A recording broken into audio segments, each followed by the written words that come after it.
चलो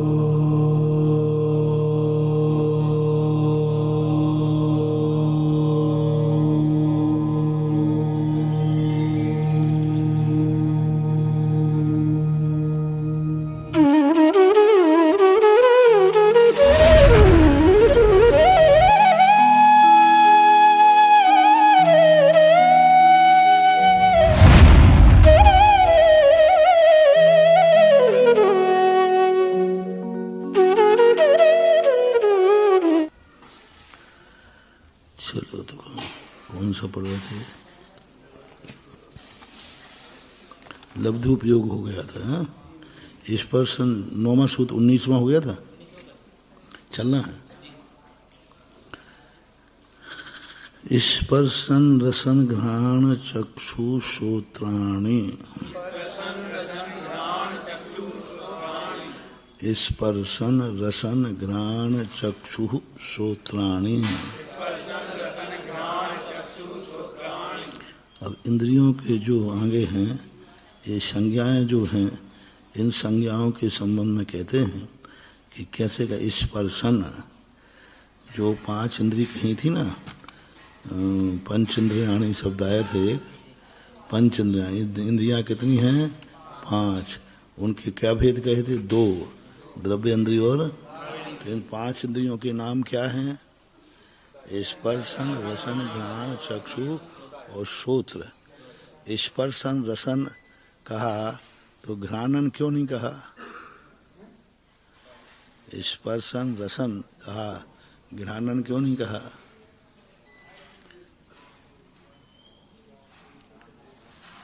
शुद्ध। हाँ?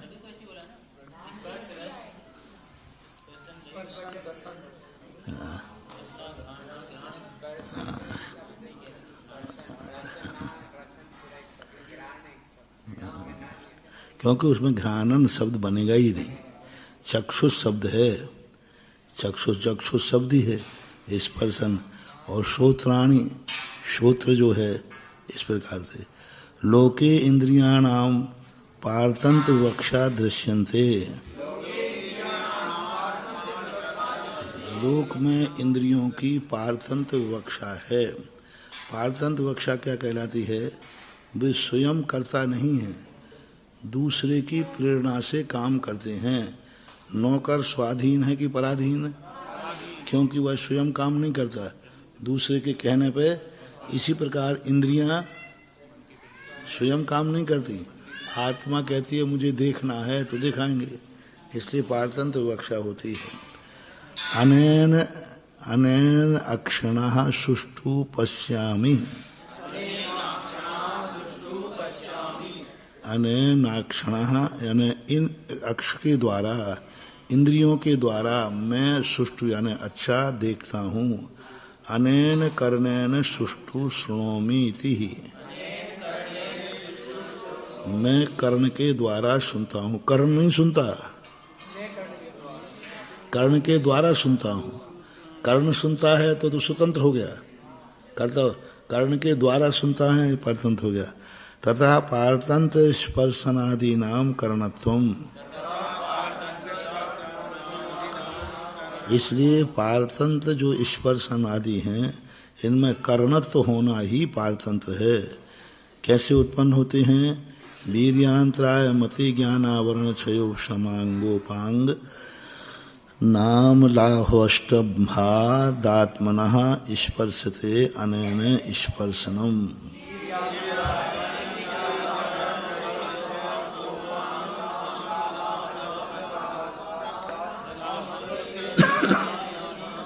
वीर्यांतराय कर्म और मति ज्ञानावरण के क्षयोपशम से अंगोपांग नाम, अंगोपांग के नाम से है।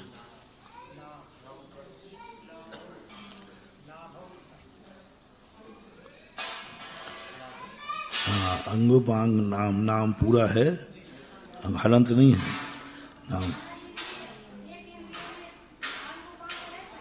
किसमें है? नहीं,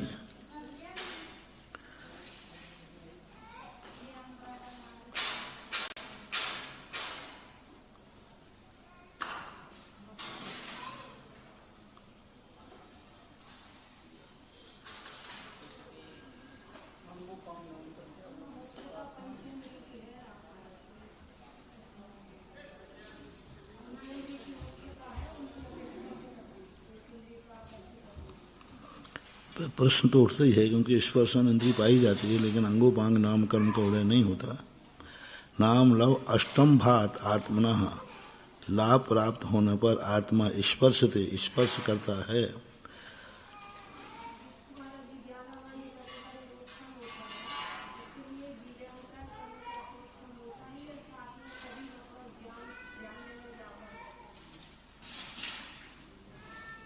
कैसे मत ज्ञानावरण के साथ वीर्य अंतराय का है, ठीक है।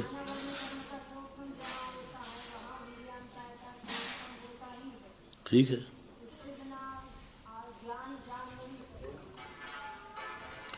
वो तो वीर्यांतराय कर्म का होगा तो दर्शन के साथ भी लगेगा, ज्ञान के साथ भी लगेगा, सभी के साथ लगेगा। हाँ चाहिए, सबसे ज्यादा चाहिए। जानने में सबसे ज्यादा ताकत खर्च होती है, जानने में सबसे ज्यादा ताकत चाहिए। इसलिए चौकीदार में और कलेक्टर में यही तो अंतर है। चौकीदार मजदूरी ज्यादा करता है लेकिन जानता कुछ भी नहीं है। वो मजदूरी नहीं करता, जानता है, तो एनर्जी तो जानने में खर्च ज्यादा होती है, ज्ञातापन में। गुरुजी, अपनी जो इंद्रियों का व्यापार है वो मन की इच्छा से होता है कि आत्मा की इच्छा से होता है? मन की इच्छा तो नहीं कहेंगे, क्योंकि मन के बिना भी होता है। क्योंकि मन जब काम नहीं करता तब भी मति ज्ञान में 5 इंद्रियों का भेद आया कि नहीं। 336 भेद जो हैं उनमें इंद्रिय अलग है और मन अलग है, तो इंद्रियों का तो होता है। आत्मा के परिणामों में शुद्ध ज्ञान, आत्मा में इच्छा होती, बिना मन की इच्छा होती, खाने की, पीने की, आहार भय मैथुन परिग्रह संज्ञाएं क्या है? ये संज्ञा क्या संगी को होती हैं? सबको तो एक इंद्रिय के पास भी है, पेड़ पौधों के पास भी है। आहार की संज्ञा उनको है ही, भय संज्ञा है। आत्मा करता धरता नहीं है, लेकिन आत्मा परिणाम तो करता है। आत्मा परिणामों का करता तो है, पर द्रव्य का करता नहीं है। आत्मा के परिणामों तो करता है अनन्य भाव। समय सार में आया था ना, राग दोष जो अनन्य भाव हैं आत्मा के। जम कुणदि भाव मादा कत्ता सुहोदी तस् भाव से, परिणामों का तो करता है ही, पर द्रव्य का करता नहीं। इच्छा तो कर ही सकता है। हाँ तड़कालक है, वो तो नई की विवक्षा है, वही वाली बात। क्वेश्चन नहीं सुन रहे? राजा बेटा, भगवान आत्मा, राजा बेटा, क्या हो राजा बेटा है क्या? भविष्य संकल्प कर लिया तो हम कैसे माने? माँ झूठी तो हो नहीं सकती, हम राजा बेटा बन के दिखाएंगे। देखो आज कितनी अच्छी बात भाई, पापियों को धर्म नहीं होता। जितने पापी होंगे, पुण्यहीन होंगे, उनके लिए धर्म की कोई व्यवस्था नहीं। जैसे नार की सबसे ज्यादा पाप कर्म खुदा किनके हैं? इसलिए वहाँ धर्म की कोई व्यवस्था, ना मंदिर है ना गुरु है, कोई नहीं। निगोदिया एक इंद्रिय मलेक्ष है।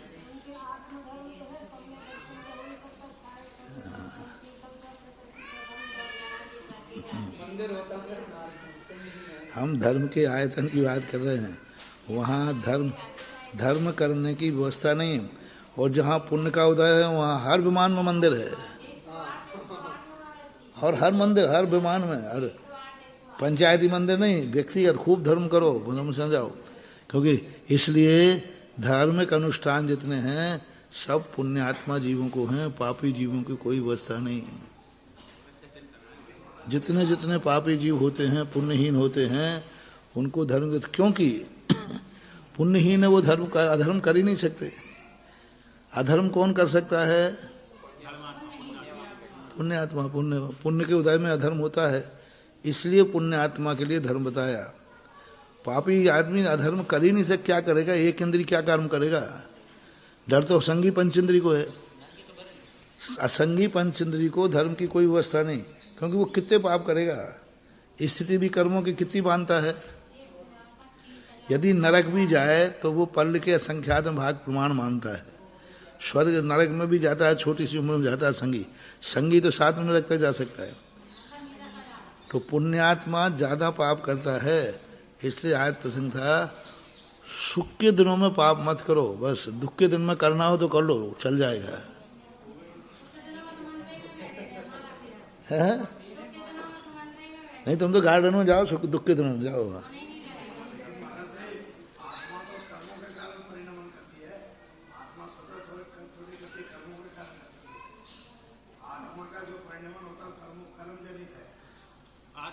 आत्मा का जो परिणमन है वो कर्मों के द्वारा ही होता है। कर्म तो निमित्त है, कर्म के द्वारा होता है ऐसा नहीं।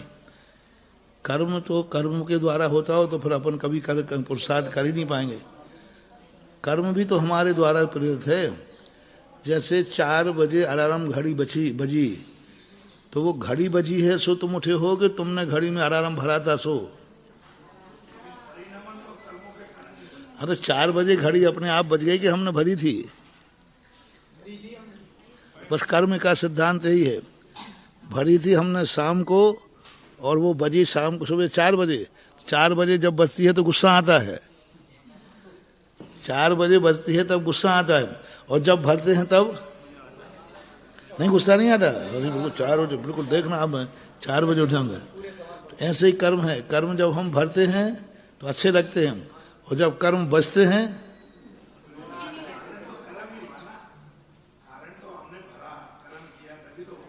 अरे कर्म में भी तो अपन नहीं भरे हैं।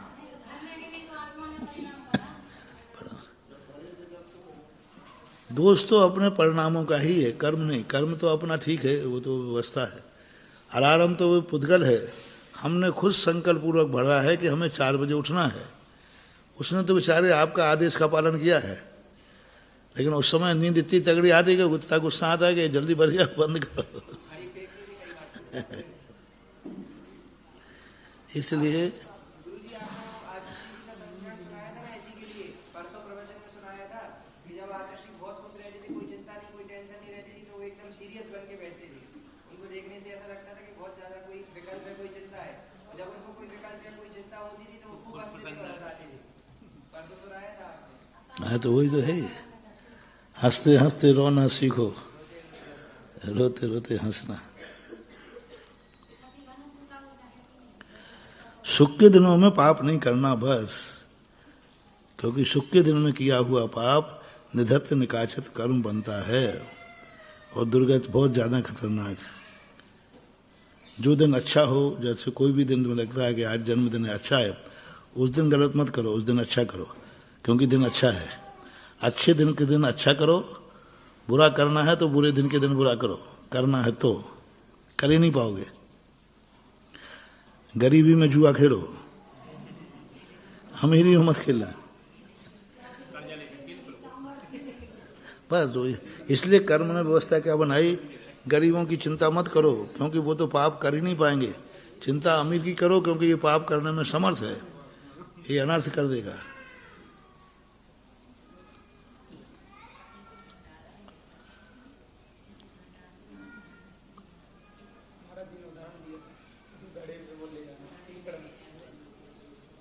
नरक में बड़े आदमी जाते, कुछ छोटे नहीं लिखा, बहराम परिग्रहत्तम नारकस्य ऐसा है।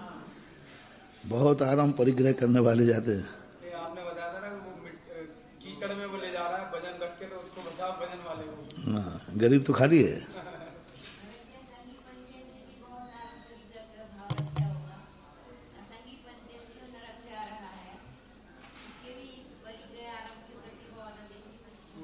कम करता है, इसलिए तो कम आयु बांधता है ना। मूर्छा तो ये 2 इंद्रियों में भी पाई जाती है, पर इतनी नहीं पाई जाती कि नरक चला जाए।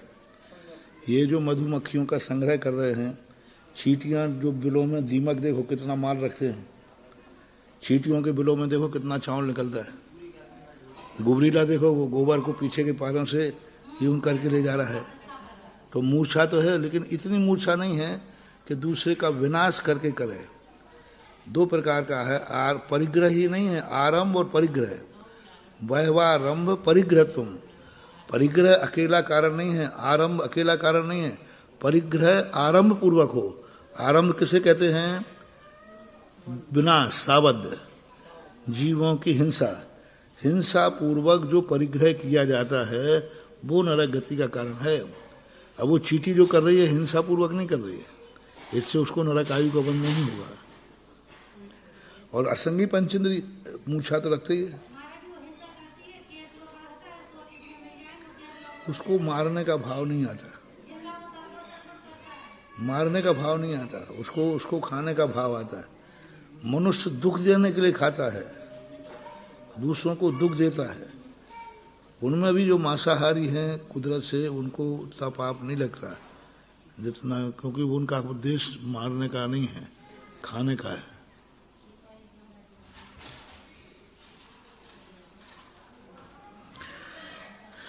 तो स्पर्श ठीक है, प्रसंग है कि स्पर्शन अंगोपांग नाम कर्म के उदय के बिना भी स्पर्शन इंद्री पाई जाती है।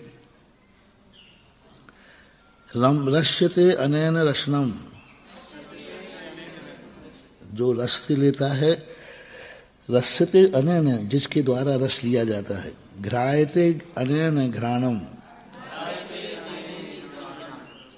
चक्षे अनेकार्थत्वात् दर्शनार्थ विवक्षायाम चष्टे।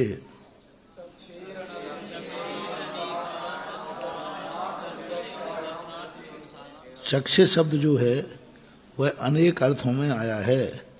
चक्षे अनेकार्थत्वात् विवक्षायाम चष्टे, यहाँ चक्षु शब्द जो है अनेक अर्थ में है, और यहाँ क्या ना चष्टे। अब जैसे चष्टे है तो इसमें क्या बनाओगे चष्टे में?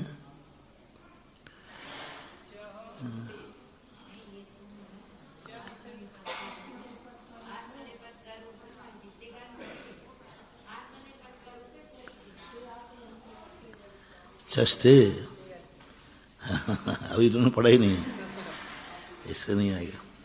देखने के अर्थान पश्यति अनैन, चष्टे यानी देखता है, प्रकाशित करता है।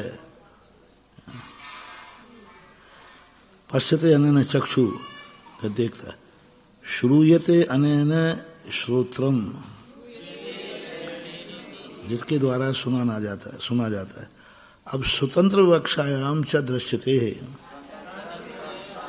अभी तो लोक व्यवहार में ऐसा कहा जाता है, लेकिन लोक व्यवहार में ये भी कहा जाता है मेरी आंख देख रही है। मैंने आंख से देखा ऐसा नहीं, मेरी आंखों ने देखा है, मेरे कानों ने सुना है। कानों के द्वारा नहीं, मेरे कानों ने। ये भी व्यवहार होता है कि नहीं होता है? तो क्यों होता है ऐसा? दृश्य इदम में अक्षी सुष्टु पश्यति, यहाँ मेरी आंख अच्छा देखती है। ऊपर क्या था? अनैन अक्षणः सुष्टु पश्यामि, मैं आंखों के द्वारा देखता हूं, यहाँ मेरी आंख अच्छा देखती है। कर्तृवाचक है, वहां द्वारा है, यहाँ कर्तृवाचक है। अयम मे कर्णः सुष्टु शृणोति, मेरे कान अच्छा सुनते हैं। तथा स्पर्शनादि नाम कर्तृ निष्पत्ति ही, इस प्रकार स्पर्श आदि में कर्तृ की निष्पत्ति होती है। स्पर्शति स्पर्शनम, अब स्पर्शति इति स्पर्शनम,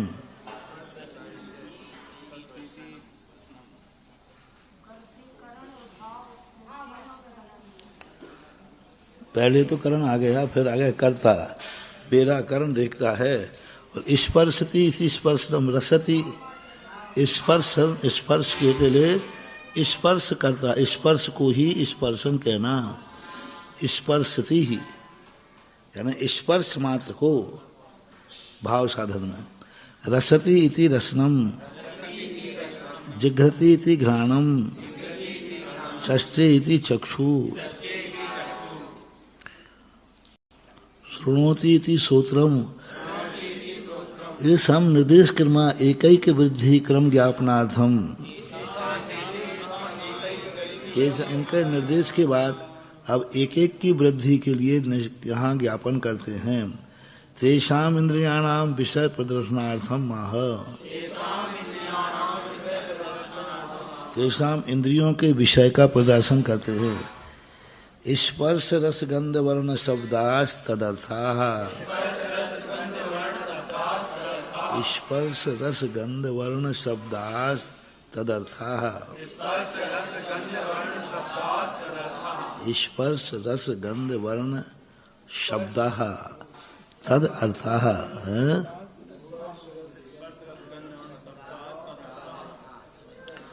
अब देखो क्या कहना है, तदर्था, तदर्था शब्दः, शब्दात। अब यहां शब्द शब्द क्यों बना दिया?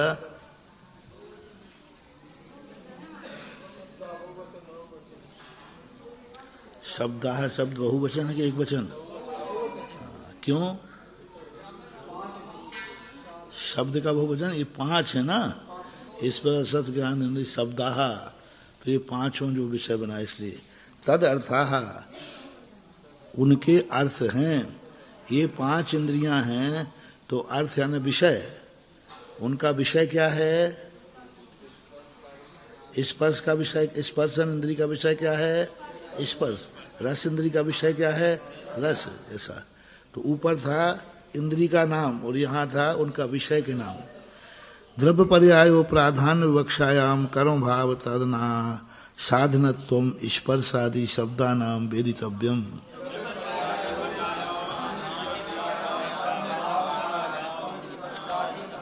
द्रव्य पर्यायों की प्रधान विवक्षा में कर्म भाव साधनत्वम स्पर्शादि शब्दानाम वेदितव्यम, स्पर्शादि शब्दों को जानना चाहिए। कर्म भाव और साधन के अर्थ में, कर्म भाव, साधन भाव और भाव 3 प्रकार का होता है। कैसे होता है? स्पर्शादि शब्दानाम वेदितव्यम, इनको 3 प्रकार से लगाना चाहिए। स्पर्शन इंद्री के द्वारा स्पर्श किया जाता है, इसलिए स्पर्श है। स्पर्शन इंद्रिय इसका स्पर्श करती है, इसलिए स्पर्श है। स्पर्श मात्र को स्पर्श कहते हैं, स्पर्श मात्र को स्पर्श कहते हैं। प्राधान्य विवक्षायाम कर्म, द्रव्य प्राधान्य विवक्षायाम कर्म निर्देशः, द्रव्य की प्रधानता की विवक्षा में कर्म का निर्देश। स्पर्शते इति स्पर्शता, रस्यते इति रसः, स्पर्श, जिसको स्पर्श किया जाता है उसको स्पर्श है, रसा जाता है, ये कर्म भाव है। जिसको रसा जाता है, चखा जाता है, उसको रस कहते हैं। जिसको छुआ जाता है उसको, जिसको कर्म भाव बनाओ को जिसको स्पर्श किया जाए वो स्पर्श है। जिसको चखा जाए, तो जिसको चखता है वह रस है, जिसको छूता है वह, जिसको सुनता है वह, जिसको सुनता है वह शब्द है, शब्द। गंधते इति गंधः, वर्णते इति वर्णः, शब्दते इति शब्दः। पर शब्द है ना ध्वनि के अर्थ में आता है। यहाँ शब्दते इति शब्दता, ध्वन्यते इति शब्दः, ध्वनि को। पर्याय प्रधान विवक्षायाम भाव निर्देशः, स्पर्शनम स्पर्शः, रसनम रसः। आप देखो ये क्या है? भाव साधन। भाव साधन स्पर्शनम, जो स्पर्श है वही स्पर्श है, जिसमें रस है वही रस है। रस को रस कहना, स्पर्श को स्पर्श कहना। रसनम रसः, रस है सो रस है। भाव साधन क्या है? इसमें रस है सो रस है, स्पर्श है सो स्पर्श है। ऐसा वर्णनम वर्ण शब्दनम शब्द इति ये शाम क्रम इंद्रिय क्रमेण व्याख्याता। अत्र है यत्तावन मनो अनवस्थानादि इंद्रियणः भवति। विशेषो कौन सा है? हाँ देख पर यत्तावत मनो अनवस्थानादि इंद्रियणः। अब यहाँ क्या कह रहे हैं? यही वही बात कह रहे हैं जो अकलंग स्वामी ने कही। अत्र है यत तावत मनो अनवस्थानादि अनवस्थानात इंद्रियम न भवति। मन जो है, क्योंकि जो मन है वह अनवस्थित है, उसका व्यवस्थित स्थान, इसलिए यह इंद्रिय नहीं है। इंद्री किसे कहते हैं? जो नियत स्थानवर्ती हो, जिसका स्थान निश्चित हो, उसको बोलते इंद्री। और ये परिभाषा बता रहे हैं, जिनका स्थान निश्चित नहीं है, अनवस्थित है, इसलिए वह इंद्री नहीं है। जो लिखा है वो तो सही है, उन्होंने लिखा, लेकिन इसको घटित करो, क्योंकि मनो अभी जन सिद्धांत प्रवेश का में मना पर्याप्त की परिभाषा क्या पढ़ के आए? हाँ, द्रव्य मन की। तो ये द्रव्य मन से ही तो भाव मन होगा। द्रव्य मन कहीं रहे, भाव मन कहीं रहे, ऐसा होगा क्या? लब्धि उपयोग भावेंद्रियम, जहाँ आँख है वहीं उपयोग होगा तब वो माना जाएगा, कि अन्यत्र होगा तब भी वहीं होगा तब माना जाएगा। आँख में तो आँख माना जाएगा, कान में तो कान माना जाएगा, है?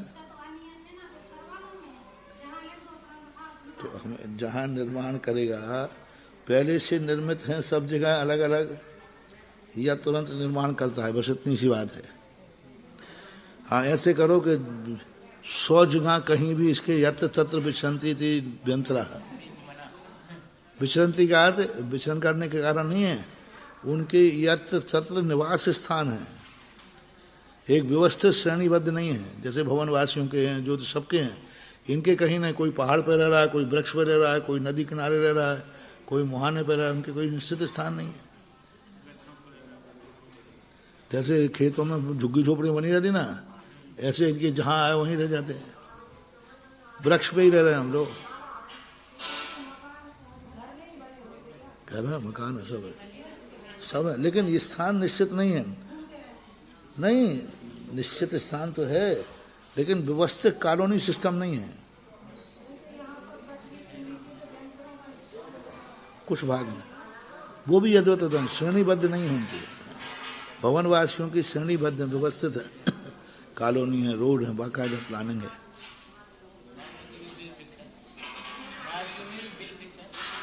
उनके भी श्रेणीबद्ध हैं, प्रक्रिया अलग है, श्रेणीबद्ध अलग है, प्रस्तार है उनके यहाँ, ऊपर भी प्रस्तार है, पर व्यंतरों के कोई प्रस्तार नहीं है, श्रेणीबद्ध नहीं है।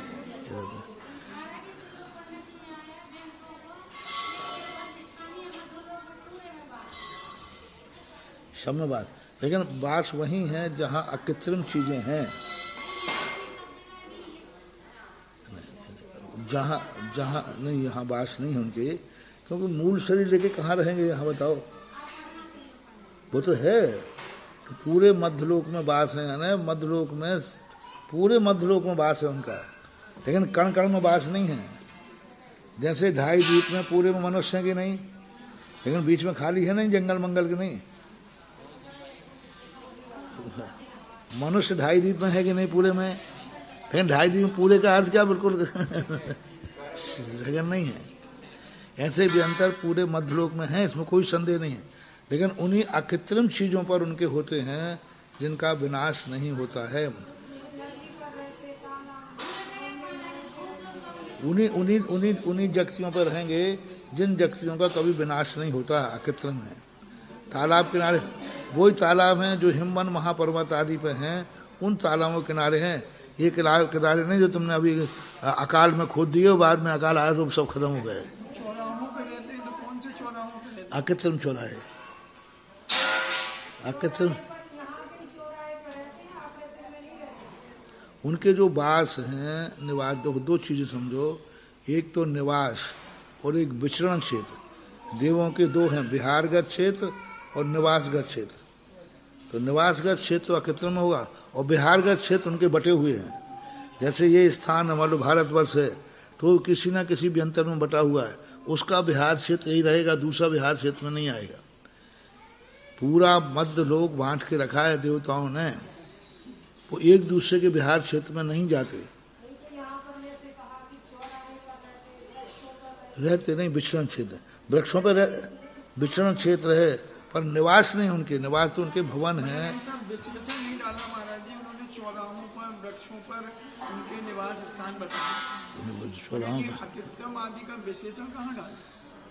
निवास और जहाँ जो चौराहे शाश्वत हैं, भोग भूमि के आदि शाश्वत हैं, उत्तम भूमि चौराहे शाश्वत हैं, वहाँ मिटते नहीं कभी। वो ये तो तुम्हारे आज हैं, आज बस गई यहाँ कॉलोनी और कच्छ कॉलोनी उजड़ गई, चौराहा ही खत्म कर दिया। पहले ये रोड था, चौराहा था, तो हाईवे बना दिया, रोड खत्म कर दिया, तो अभी क्या उठा, कहाँ पहुंचेंगे फिर? नेचुरल रूप से है जो भोग भूमि आदि विधेय क्षेत्र, अब विधेय क्षेत्र के चौराहे स्थित हैं, लोग बताते हैं विधेय क्षेत्र कर्म भूमि है कि नहीं, उनके चौराहे स्थित हैं कि अस्थित हैं, अनादिकाल से स्थित हैं। कक्षा महाकक्षा आदि नगरियों के चौराहे हैं, ये ब्रिजगार श्रेणी के चौराहे स्थित हैं। यहाँ बिहार क्षेत्र, ऐसा कहीं नहीं लिखा कि जहाँ उस सर्पणी और सर्पणी काल का काल चलता है उन चौराहों, विचरण क्षेत्र हैं, वो आते जाते रहते हैं। निवास नहीं बनेगा, उनका वैभव है, परिवार है, उनके मंदिर हैं, उनके सब चीजें रहती हैं।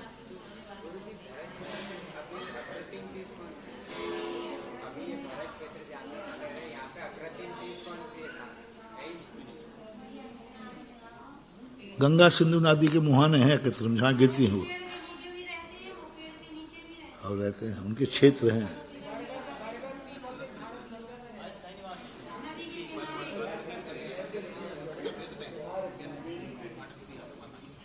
अरे भैया व्यंतर हैं पर देवता हैं, उनके भी सैयाएं होती, उपवास सैयाएं होती हैं उनकी। उस पर अब यहाँ तुमने पेड़ काट दिया तो बेचारे कहाँ लेके डेरंगा फेंके? हाँ बस, अब ठीक है, वो हाँ आगे लाइन में ठीक है, सही ठीक। विश्राम करना है तो ऐसे अपन विहार करते करते बैठ गए तो ऐसे में कोई बाधा नहीं है, लेकिन उनके उपवास सैयाएं कृत्रिम बनाओगे, उपाद बनाओगे, निवास, क्योंकि व्यंतरों का जहाँ उपाद है वहीं निवास है। भवनवासी और व्यंतरों में, ज्योतिषों में, इन तीनों के जहाँ उपाद हैं वहीं निवास है। वैमानिक में यही है, देवियों को छोड़ करके। तो मूल शरीर कहाँ रहते होंगे? तो व्यंतरों के चौराहे पे मूल शरीर रहते होंगे। अब चौराहा तुमने बदल दिया और वहीं से तुम आ रहे जा रहे हो, निकल रहे हो। उन चौराहों पे रहने का, चौराहों के मध्य में बढ़िया गार्डन टापू होता है। चौराहे काट दे देंगे उनको, तुम गाड़ियां वाड़ियां निकालते रहते हो। जैसे चौराहा बना है ना, उसके बीच में कोई टापू बना है, तो टापू के बीच में वो रहते हैं, चौराहा माना जाएगा। यहाँ घूमने आते हैं और ये चिपकने पकने वाली बात है कि बरगद के नीचे पेड़ पड़ गया, ये सब बेफालतू बातें हैं। क्या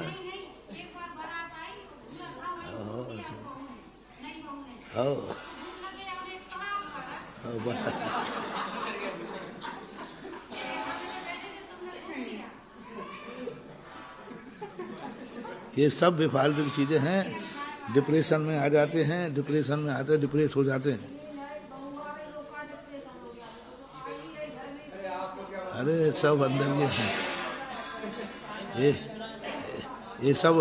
ये सब अंदर की बातें हैं। बाहर से बहू आई है, पता नहीं अंदर क्या घटा रूप चल रहा है। टेंशन होते हैं, बहुत डिप्रेशन होते हैं, पागल हो जाते हैं।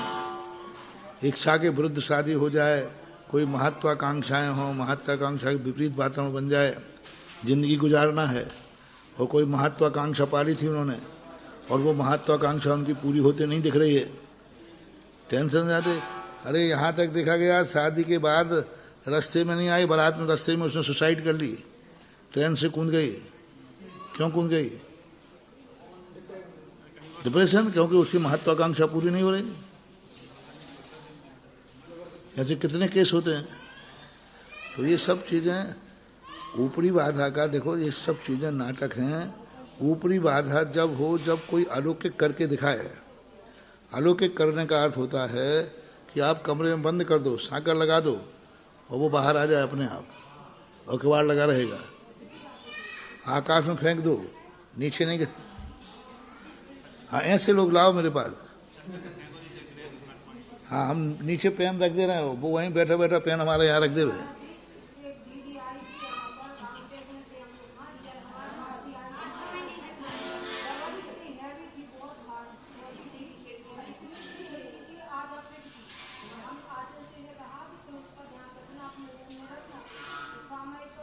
क्या क्या?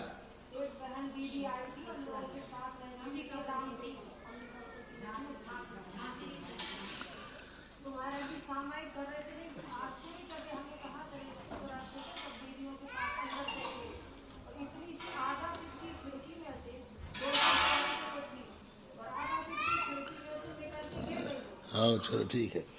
अब बताओ मैं अलवर जेल के अंदर एक चोर भाग गया, इतना सा जंगला उसने काटा, निकल ही नहीं सकता। तो मैं उसी दिन प्रवचन करने पहुंचा, बोले महाराज जी कल ही इसमें से जेली भाग गया। मैंने कहा देखो नहीं भाग सकता है, नहीं, मैंने कहा कि नहीं भाग सकता है। उसी फोटो का मैंने कहा ये इसमें से निकल ही नहीं सकता, किसी भी हालत में नहीं निकल सकता। जेलर साहब कहते निकला है, बोले नहीं निकल सकता। जेलर ने एक जेली को बताया निकल के बताओ महाराज जी को, उन्होंने निकल के दिखा दिया है। अरे वे सब लड़के हैं और सब नहीं साक्षात देखे हैं।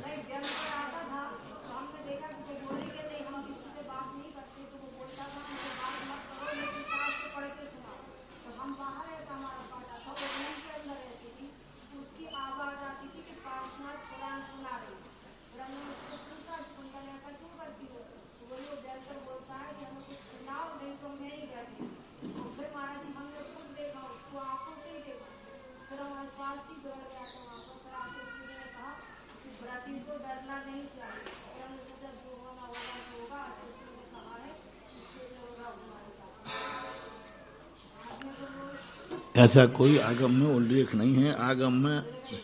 आगम में मात अलौकिक कार्य होते हैं। जैसे उन्होंने कहा कि मुर्दे को आकाश में लेके नचाएगा।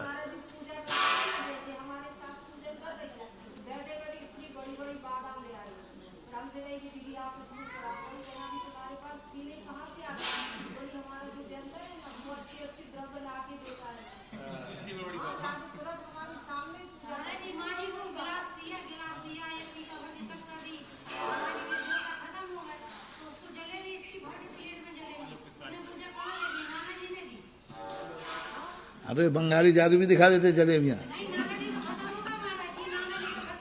हाँ बंगाली जादू भी ऐसे दिखा देते हैं, लड्डू दिखा देते तो वो लड्डू जलेबी कुछ नहीं देखा बता। आज पंचम काल में जो हम तो शास्त्रों में जो लिखे हैं उनके अनुसार ठीक है। जैसे एक बंदर को मारते थे तो 1000 बंदर उत्पन्न हो जाते थे। ऐसी कोई अलौकिक घटना बताओ।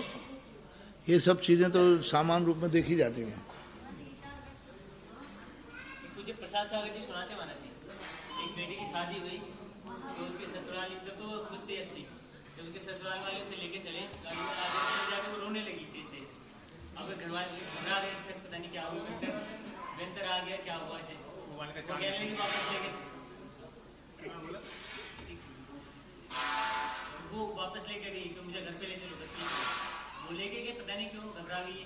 घर पे जाके दौड़ के किसी नहीं मिली, सीधे अपने कमरे में गई, मोबाइल का चार्जर उठा के लेके आई। तो उससे पूछा गया क्या हुआ था, उनका चार्जर भूल गई थी।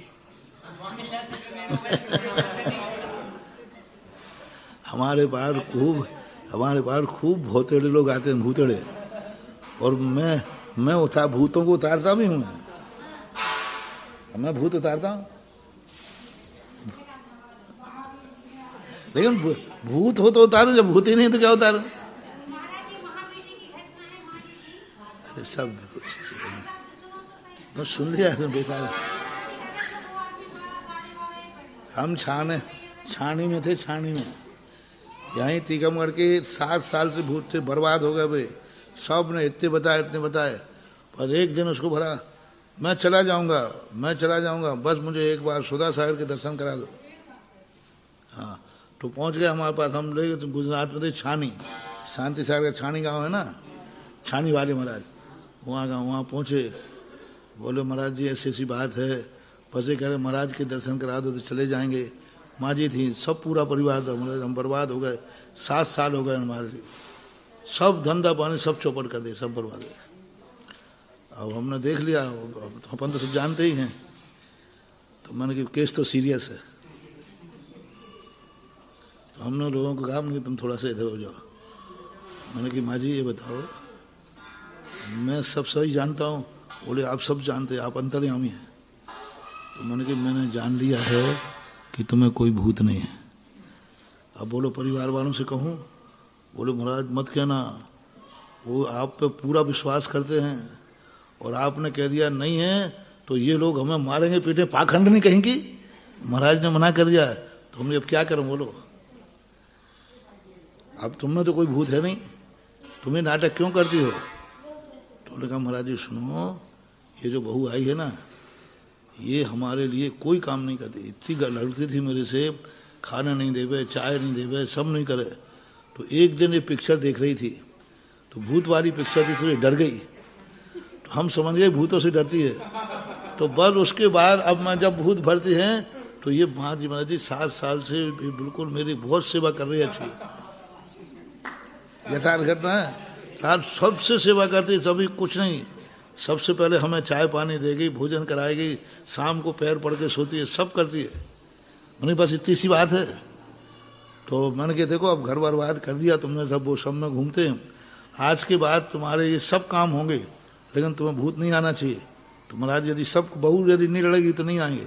हमने को बुलाया, उन्हें देखो केस तो सीरियस है, भूत भी जबरदस्त है, वो भगेगा तो नहीं।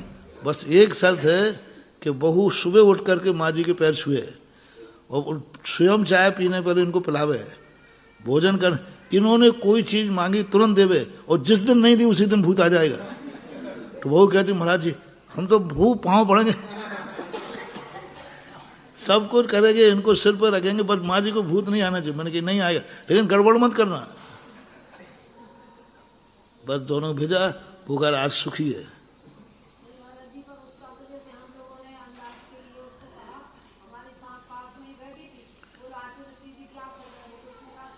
एक आध ऐसा भूत वाला हमारे पास तो लाओ। हमारे पास तो जितने भूत वाले आए सब पाखंडी आए। वो झबरा वो कहाँ झबरा था ना, डॉक्टर झबरा, हाँ वो कहता तो समाधि शायद देखो महाराज आप इसको झूलेंगे, तो मेरे सामने आ गया जबलपुर में, वैसा वैसा ऐसा भरने लगा। तो पीछे से ब्रह्मचारी थे, मैंने कहा ये बताओ देवता पीछे कौन आ रहा है, मेरा ज्ञान काम नहीं कर रहा है। एक झापड़ तू भाग गया थे।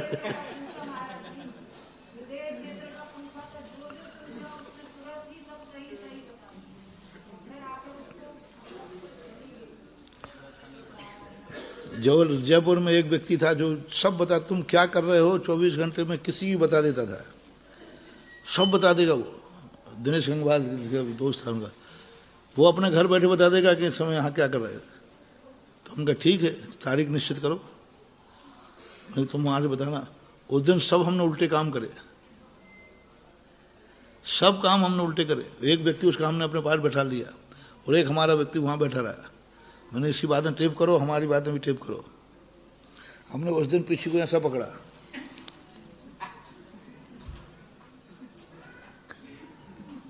कमंडल हमने पूरा खाली रखा, उल्टा, सब उल्टे पड़े। किताब को हमने उल्टी पढ़ी है।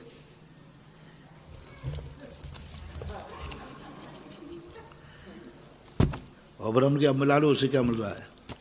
एक चीज भी सही नहीं, एक भी चीज वो सही नहीं बता पाया, क्योंकि उसको मालूम था महाराज 24 घंटे क्या करते हैं।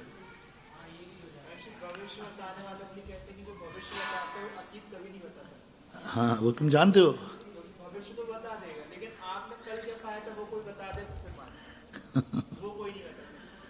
डिप्रेशन है, मैं गलत नहीं कर, उनको गलत नहीं कर। उनका क्या होता है, आत्मा की सन्निपातिक शक्तियां होती हैं, वे जागने पर वो ऐसी अलौकिक कार्य करते हैं। मैंने कहा ना उनको वो झूठ नहीं बोल रहा, उनको झूठ नहीं कह रहा हूं। वो जानते हैं देखो सांप जा रहा है, देखो जहाज चल रहा है, दिखता है उसको, स्पष्ट दिखता है उसको, सांप जाता हुआ दिखता है उसको।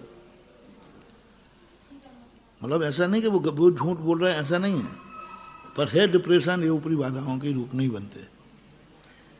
पदमपुरा में आते हैं, यहाँ आते वहां आते सब।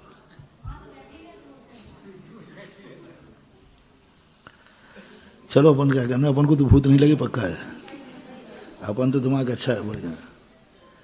शेर जरूर आते हैं लेकिन वो परेशान नहीं करते।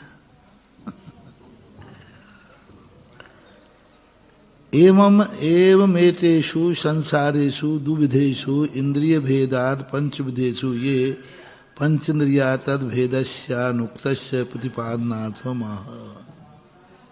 यही था नहीं, अलग कुछ लगे कहीं।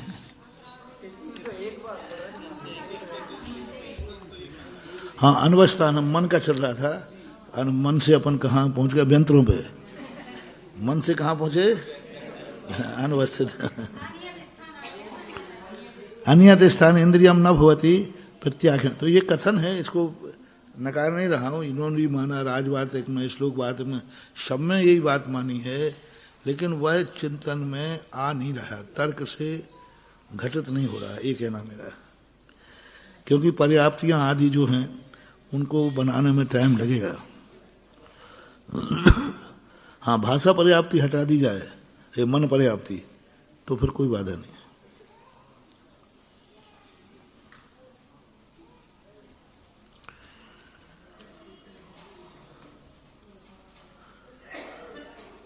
प्रत्याख्यान तद किम उपयोगस्योपकारी उत नेति ही।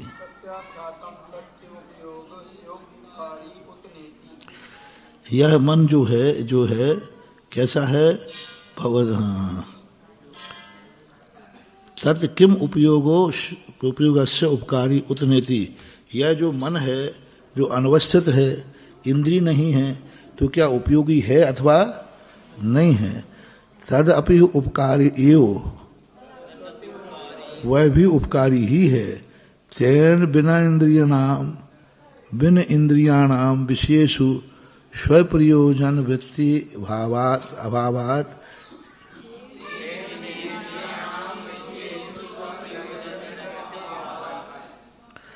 क्योंकि यह इंद्रियों के, देखो अब ये परिभाषा सही है इंद्रिय की। तेन बिना इंद्रियाणाम, इंद्रियों के बिना, मूल शब्द क्या है? बिन्न का अर्थ क्या है? बिना। हाँ, वो तेन बिना इंद्रियाणाम विशेषु स्वप्रयोजन वृत्ति अभावात, विषयों में स्वप्रयोजन की वृत्ति का अभाव है। किंच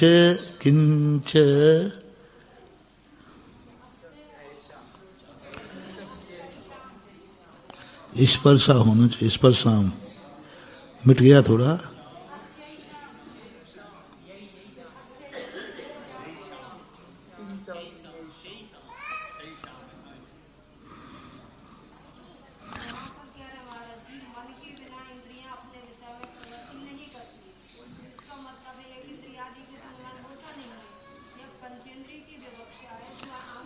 यहाँ पूरा विषय संगी पंचदि का चल रहा है, क्योंकि मोक्ष मार्ग का विषय है, इसलिए ठीक है। पंचदि में अभी देखो कैसा है, हमारे मिट गया यहाँ पर।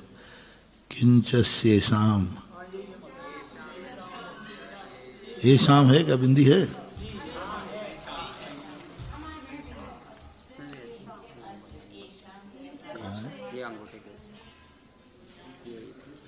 ये सही है, ये सब। अब इसको क्या लिखना? किंच अस्य एसाम, संधि तो ऐसे निकल रही है। किंच अस्य एसाम सहकार्यत्व मात्रमेव प्रयोजनम उतानि उत अन्यत अपि इत्यत आह।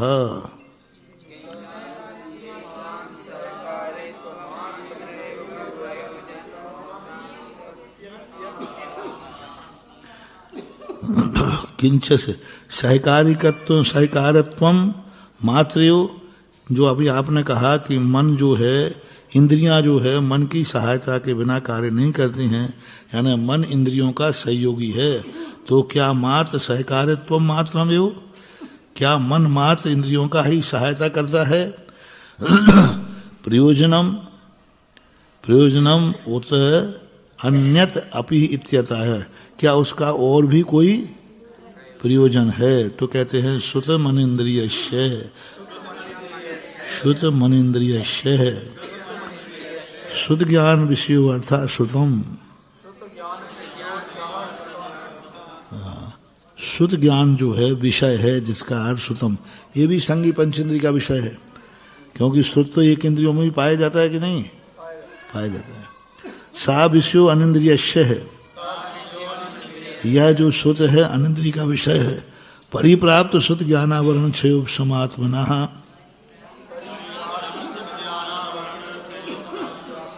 परिप्राप्त शुद्ध ज्ञानावरण के क्षयोपशम से आत्मा श्रुतार्थ है। निंद्रियावलंबन ज्ञान प्रवृत्ति है, सुत के अर्थ में अनिंद्रिय का आलम्बन लेकर प्रवृत्ति होती है, अथवा सुत ज्ञानम सुतम, सुत ज्ञान ही सुत है। तद अनिंद्रिय से अर्थः प्रयोजनम इति यावत, अनिंद्रिय का ही विषय है ऐसा प्रयोजन, यानी सुत किसका विषय है? अनिंद्रिय का ही विषय है ऐसा प्रयोजन जानना चाहिए। स्वातंत्र साध्यम इदम प्रयोजनम अनिंद्रियस्य है। स्वतंत्र साध्य की अपेक्षा देखा जाए तो सुत इंद्रिय का विषय सुत है, और सुत किस इंद्रिय का विषय है? सुत, क्योंकि वह स्वतंत्र सुत ज्ञान के जो है वह सुत इंद्रिय का ही विषय बनता है, और सुत इंद्रिय के द्वारा ही वह सुत जाना जाता है। क्योंकि बिना मन के, इसलिए तो सम्यक दर्शन के लिए अनिवार्य शर्त लगाई, संगी पंचेंद्रिय होना अनिवार्य है। इस प्रकार के माना